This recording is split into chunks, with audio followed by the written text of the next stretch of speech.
ફુજીત memorial trust અને rotary club એમના સંયુક્ત ઉપક્રમે માનવતાની મહેક કહેવાય એવા સુંદર મજાના સેવા યજ્ઞના પ્રારંભે આપણે સૌ અહીંયા ફુજીત મેમોરિયલ ટ્રસ્ટમાં એકત્રિત થયા છીએ.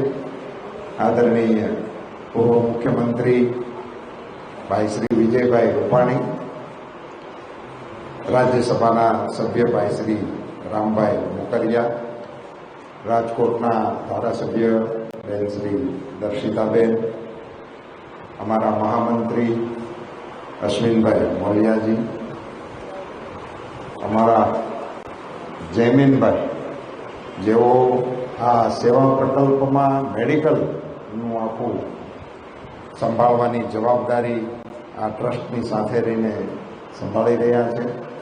આજના આ કાર્યક્રમમાં બે ડૉક્ટર મિત્રો પોતાની સેવાઓ આપવાના છે, નિખિલભાઈ સાહેબ અને વાછાણી નીલભાઈ. આખા એ કાર્યક્રમનું અમારું કેન્દ્ર બિંદુ જે છે, અને આમ તો મને આમંત્રણ બેને જ આપ્યું હતું અને વિજયભાઈ આવવાના નથી એટલે તમે આવજો એમ મને કહ્યું હતું.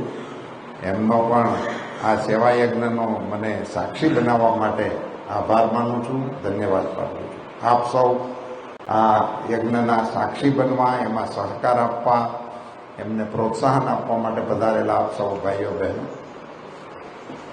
મને યાદ છે ઘણા વર્ષો પહેલાં હું ફુજીતના સ્મરણાર્થે યોજાયેલા એક કાર્યક્રમમાં અગાઉ આવવાનું મારે થયું હતું. ત્યારે આ ઝૂંપડપટ્ટીના બાળકો જે કચરો વીણતા હોય છે અને એને સંદર્ભે કોઈ કાર્યક્રમ છે, એ મને એવું લાગે છે વિજયભાઈ કે આવો આયોજિત કાર્યક્રમ એ મેં જ્યારે આપના ટ્રસ્ટમાં આવીને કર્યો હતો, એ મારા જાહેર જીવનનો પહેલો કાર્યક્રમ હતો જે આયોજિત કાર્યક્રમ. કોઈ મદદો ઘણી જગ્યાએ ચાલતી છે અને લોકો સેવા યજ્ઞ, આપણા દેશની સેવા કરવાની પ્રવૃત્તિ આપણા દેશનો સ્વભાવ છે, એટલે બધી જ પ્રકારની સેવાઓ આપણા રાષ્ટ્રમાં થાય છે. પણ આવા છેલ્લા તબક્કાના માણસને ટાર્ગેટ કરી અને કાર્યક્રમને બનાવવાનું, એને મઠારવાનું, અને વિજયભાઈએ કહ્યું એમ આજે તો એ સાંભળીને કેવડો હરખ થાય કે એ કેડરમાંથી આવતા દીકરાઓ એ રાજ્યમાં નંબર 1 ઉપર પોતાનો પગ રાખે તો કેવડી ગરિમાપૂર્ણ વાત છે. કેટલા ડૉક્ટરો બન્યા, કેટલા એન્જિનિયરો બન્યા. હવે તો એની ક્લબ બનાવવી જોઈએ, એનું ઓર્ગેનાઇઝેશન બનાવવું વિજયભાઈ. જે લોકો આમાંથી પાસ આઉટ થઈ અને જેમણે એલ્યુમની હોય છે ને, હા, એ આપણે અહીંનું હવે એનું પ્રારંભ કરો.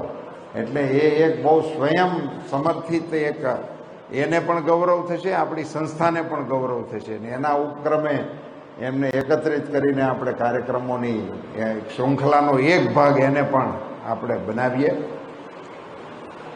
ફુજીતના દુઃખદ અવસાન બાદ માતા પિતાનો પ્રેમ જે એમના વ્યક્તિગત જીવનમાં કુંઠિત થયો હતો, એને મુખરિત કરીને તમામ બાળકો માટે વહેવડાવવાનું કામ આ દંપતીએ કર્યું છે. એમને હું હૃદયપૂર્વક આભાર. એ કઠોર ક્ષણો હોય છે અને કરુણ હૃદયની સંવેદનાઓ હોય છે. એને સેવાના ભાવથી સમસ્ત માટે વિસ્તારવાનું એમને જે સદભાગ્ય સાંપડ્યું ને એવો જે વિચાર આવ્યો, હું બહુ નિખાલસપણે કહું છું કે એમના પૂર્વજોના આશીર્વાદ રૂપે આ કામ એમને સૂચ્યું. એમને અભિનંદન આપું છું. વિજયભાઈએ કહ્યું છે એટલે એમાં ખૂબ મારે એડ નથી કરવું. રાજ્યની સરકાર, ભારતની સરકાર, ગુજરાતના મુખ્યમંત્રી શ્રી તરીકે નરેન્દ્રભાઈ મોદીએ રાજ્ય સરકારના વડા તરીકે સંવેદનશીલતાનો પરિચય આપીને આપણને મા કાર્ડ આપ્યું હતું. કાર્ડનું નામ પણ મા કાર્ડ હતું. મા શબ્દ એવો છે ને કે એના ખોળામાં બાળક વીયું જાય ને પછી અભય થઈ જાય, પછી એને કોઈ દુનિયાનો ડર જ ન લાગે. ભૂકંપ ચાલુ હોય અને બાળક માના ખોળામાં જ બીવે નહીં, એને પછી ડર ન લાગે. એવો માનો ખોળો છે. એ નામ સાથે જોડી અને આપણે ત્યાં મા કાર્ડ શરૂ થયું હતું. પ્રધાનમંત્રી શ્રી બન્યા પછી મોદી સાહેબે એ પ્રવાહને ઓર ધારદાર બનાવ્યો અને ઝરણું હતું એ ગંગા બની ગયું અને આયુષ્યમાન કાર્ડ 50 કરોડ પરિવારોને આપવા માટેનો પ્રયાસ જબરજસ્ત થયો. આજે ગમે તે ખૂણામાં આપણે જઈએ તો ત્યાં આપણને બે પાંચ લોકો અનાયાસે એવા મળી આવે કે આપણને એમ કહે કે આયુષ્યમાન કાર્ડ ન હોત તો મારે તમને રામ રામ નહોતા કરવાના થતા, એને કારણે હું આજ તમને રામ રામ કરું છું, એવું કહેવાવાળા મને અસંખ્ય લોકો મળ્યા છે. કારણ કે એમને આ નહીંતર આપણે ત્યાં એક એવી ટ્રેડિશન થઈ ગઈ છે કે સાધારણ પરિવારના લોકો એ તો એવું વિચારે કે હવે આપણે ક્યાં લાંબુ ખેંચવું, છોકરાઓને હુકામના ખર્ચના ખાડામાં ઉતારવા, એટલે પીડા સહન કરી લે અને દવાખાને ન જાય. એવા લોકોનું હું ઓળખું છું હોતે ને હું કહું કે હવે દાદા કરાવી નાખો ને, હવે આમાં નથી હલાતું, તમારે ઓલી તરફ પગદંડી હોય તો તમને સારું રહે, કે હવે ખોટા ખર્ચા કરીને હવે અમારે આમાં નથી ક્યાંય પડવું, એવી માનસિકતા છે. પ્રધાનમંત્રી શ્રી નરેન્દ્ર મોદીજીએ આપણા વર્તમાન ચૂંટણી સંકલ્પની અંદર એક બહુ મહત્વનો નિર્ણય કરવાનું નક્કી કર્યું છે.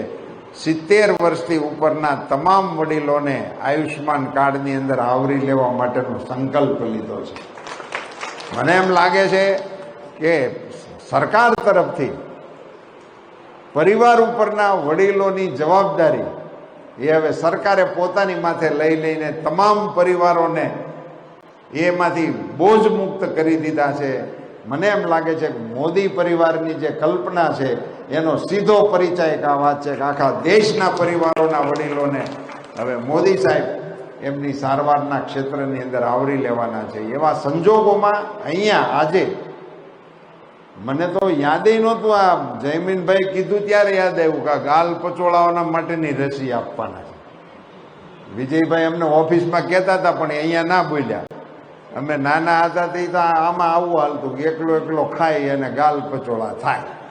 એ તો ભાગમાં ભાગ પડાવવા હાટુનું આપણું સૂત્ર હતું. ત્યારે એ રોગની ગંભીરતા એમને ખબર નહોતી. આજે જયમીનભાઈ કીધું એ તો બહુ ડેન્જર રોગ છે અને 8-10 વર્ષથી ક્યાંય દેખાતો નહોતો એટલે બંધ થઈ ગયું હતું. એની રસી હવે તો આપવાનું બંધ થઈ ગયું હતું. આપણને શીતળાની રસી નિશાળમાં પકડીને આપતા, હવે બંધ થઈ ગયું છે, નથી દેખાતું. એટલે કંઈક 7 વર્ષનો એનો WHO રૂલ્સ હશે પણ આપણે વળી 10 વર્ષ રાખીએ છીએ. પણ હવે તો આ ગાલપચોળા માટે 700 રૂપિયાની રસી છે. એટલે એક તો એફોર્ડેબલ નથી, બીજું અવેરનેસ નથી, લોકોને આ ખ્યાલ નથી કે આની જરૂરિયાત છે. એટલે આજના કાર્યક્રમનું 2 રીતે મહત્વ છે. અને એફોર્ડેબલ જે નથી, ખરીદી શકે એવા નથી, એ બાળકોને ટ્રસ્ટના માધ્યમથી ઉપલબ્ધ કરાવવાનું નક્કી કર્યું છે. એની તો ખૂબ જ અગત્યતા છે.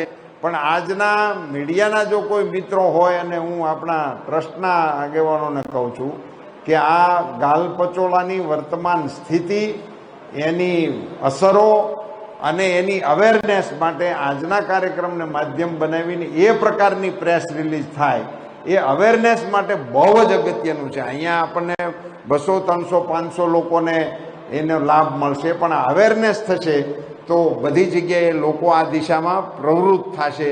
એ મોટી મશાલ પેટાવવાનું કામ અત્યારના આ કાર્યક્રમના માધ્યમથી આ ટ્રસ્ટ દ્વારા થયું છે. એને મારી અંતઃકરણપૂર્વકની શુભકામનાઓ પાઠવું છું. અહીંયા જે બાળકો આવે એમને બધાને અભય મળે, એમાંથી નિર્વિઘ્ને એમની પોતાની જિંદગીને આગળ વધારવાનું સામર્થ્ય પ્રાપ્ત કરે અને અહીંથી પ્રજ્વલિત થયેલી આ જાગૃતિની મશાલ એ સમગ્ર રાષ્ટ્રમાં પ્રસરે, એ પ્રકારની શુભકામનાઓ આપું છું. જે ડૉક્ટર મિત્રો અહીંયા આમાં સેવા યજ્ઞની અંદર જોડાણા છે એ બધાને પણ હું અભિનંદન આપું છું. અમને ખ્યાલ છે કે વૈયક્તિક રીતે તમારી એપોઇન્ટમેન્ટ લેવી એ અઘરી હોય છે, એને બદલે આપ લોકો પોતાનો સમય આવા નિસ્વાર્થ કાર્યની અંદર આપો છો. એ પણ એક પ્રકારનું તપસ છે. અને આજે ભગવાન મહાવીરની પવિત્ર તિથિ છે. વિશ્વને અહિંસાનો બોધ પહેલી વખત માનવ જાતને આપવાનું પુણ્ય કાર્ય ભગવંતના હાથે થયું છે. એવા દિવસે આ યજ્ઞની શરૂઆત થઈ છે. આપણા સૌ માટે મંગલમય રહો એવી શુભકામના. ધન્યવાદ. ભારત માતા કી જય.